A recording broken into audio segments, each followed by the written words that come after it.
with Gigi's Home and Kitchen, and I wanted to come on today and do a video of my yeast biscuits that I have for sale. Okay, so these yeast biscuits have been in my family for over 70 years.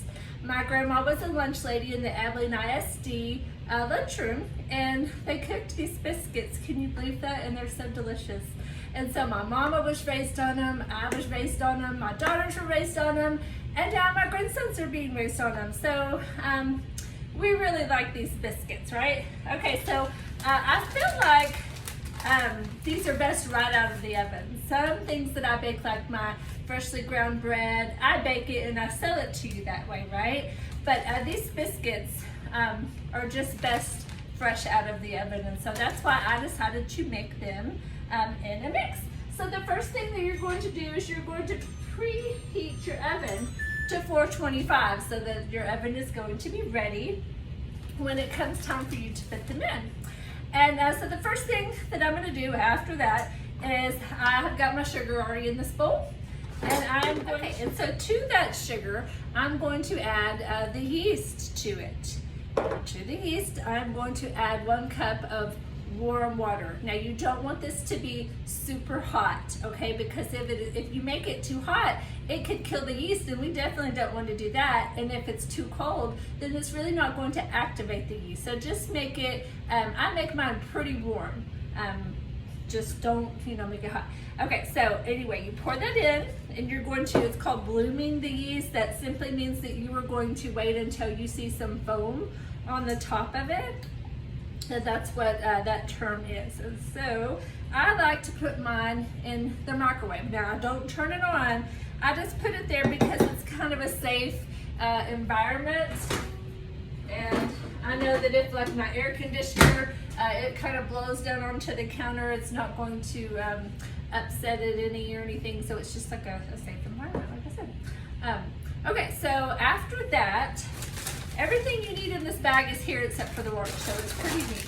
You've got a bag of flour, you got a bag of sugar, which I already put in there, you've got a little bag of yeast, and you have a little bag of shortening, okay? So you're going to take your flour, put that in your bag, and I really thought about using like a really pretty bowl in this video, but I used the top of a Tupperware cake lid. It's just always been what I used my whole 30 years of marriage, because it's a big bowl and there's lots of room in it. And so anyway, you take the flour mixture, okay, and then you're gonna take your shortening and just kind of squeeze it to where there's not any at the top so that you don't make a big mess.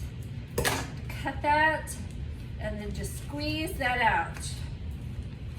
Okay, and you're going to want to keep these bags in a cool, dry place away from the sun and heat for best, to make it the best.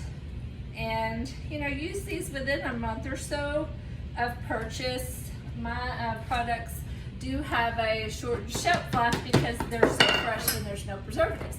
Okay, so I use what is called a pastry blender whenever I am cutting my shortening into my flour mixture.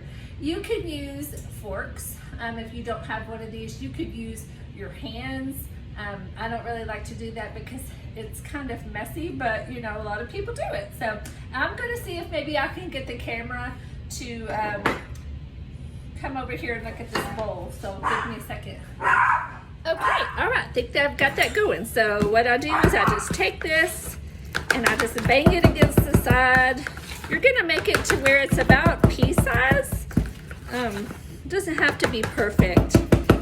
Okay, but usually, that's why I like this bowl, because it's got a flat bottom, and so I could just kind of do it like that. Okay, that's probably good. All right, so let's see if my mixture is bloomed yet, and it has. If you'll look right here, you can kind of see there on the top. See how it's foamed up already? Probably could give it a little bit longer, but the great thing about this recipe is that it's kind of hard to mess up. And that's one of the things that I like so much about it. Okay, so I'm going to take this you know what, I'm gonna give it like a minute or more. Hold on just a second. Okay, so now I'm going to just take this and pour this and kind of stir it up because the sugar can get settled on there. So you want to be sure and get everything out. Get a spatula. Okay, all right, so now we're just gonna mix this up. Now I use a cup. I think my mom uses more than a cup on that. So if you want to add extra, you sure can. But just try to incorporate all of the flour into it. But you don't want to just mix it like crazy, okay? You don't want to, you never would want to put it into like a your mixer and mix it up. You definitely want to do this by hand. Okay, so that's pretty good. I'm going to scrape this all out. Now my mom, she makes these the traditional way, and she rolls it out and cuts it, and you can certainly do it like that. You are more than welcome to. But the way that I always did it was you're gonna spray your pan, and I always had to make these at the end of the day after work. I was tired, I wanted to get it done fast, and so what I do is I just take this scoop from Pampered Chef, and I just scoop some, just about a scooperful, and just kind of go like that. And you know, it doesn't have to be pretty. And then I just put that down into the pan. So to me, I like to do it this way because there's less mess. And you know, when you've worked all day, the last thing you want to do is a whole bunch of dishes, right? Okay, so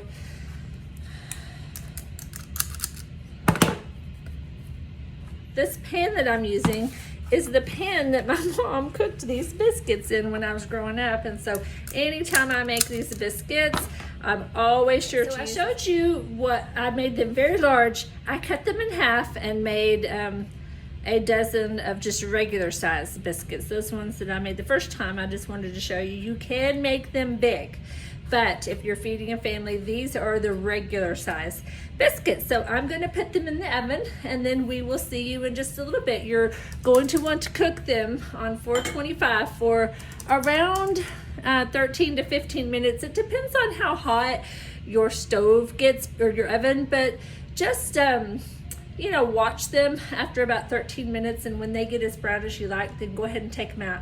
Now I will say that these will freeze at this stage right here. What you would do is you would just put these in the freezer, and you would flash freeze them for about 30 to maybe 45, 60 minutes, get them hard, and then put them in a freezer bag. So that you do that so that they don't stick together, because if you just dump these in a freezer bag without doing that, they're just going to freeze together, and then you won't get them to come apart.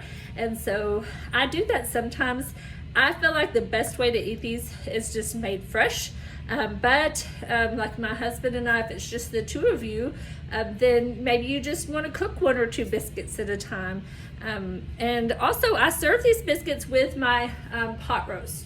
I serve them with my meatloaf. I serve them with many different things. And I know in a town nearby, we have the Biscuit bar, which they serve everything on a biscuit. So I'm sure there are many, many ways to use these biscuits that I have never even tried, but they're really good with biscuits and gravy. They're just a real versatile food. Okay, guys, so this is out of my oven after just 13 minutes. So you can see that they're pretty brown. I have a convection oven, and so it's possible that mine are just going to cook quicker than if you don't have one. But like I said, after about 13 minutes, start watching them. I could smell them. That's kind of another sign to know that they're done is by smelling them. So I hope that you enjoy these biscuits as much as I do. Thank you.